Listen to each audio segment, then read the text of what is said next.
तू शुरू कर तू मार बात ना करा लेट मत करो ना। चला शुरू होगी चला।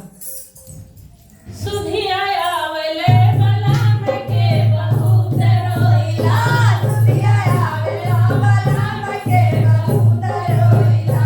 सुधिया आवेला बलाम के बहुत रोइला सुधिया आवेला बलाम के बहुत रोइला हे बहुत रोइला सुधिया आवेला राजा के बहुत रोइला सुधिया आवे हमारे राजा के बहुत रोइला सुधिया आवे हमारे राजा के बहुत रोइला सुधिया आवे हमारे राजा के बहुत रोइला सारे बनावन के किचनवा में गईली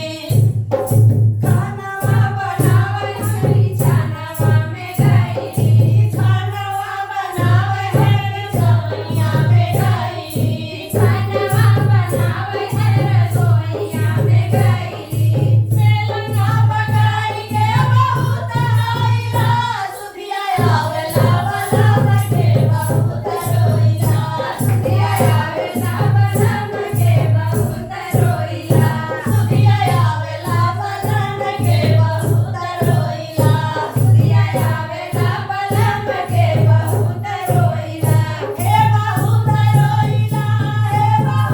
रोइला सुधिया आवेला बलाम के बहुत रोइला सुधिया आवेला बलाम के बहुत रोइला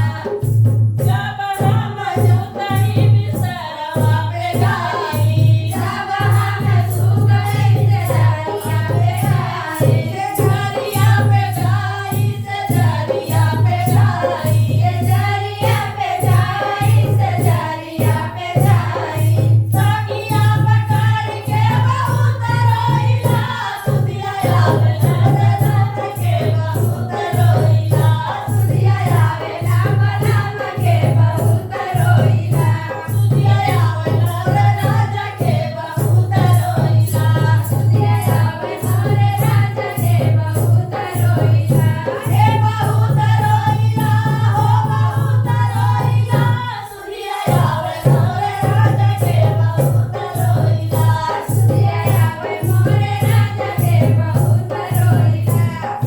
जब हम घर से बाहरवा के जाई जब हम घर से बाहरवा के जाई जब हम घर से बाहरवा के जाई जब हम घर से बाहरवा के जाई केतवा खयानवा बैठा रोइला सुधिया आवे मोरे राजा के बहुत रोइला सुधिया आवे मोरे राजा के बहुत रोइला हे बहुत रोइला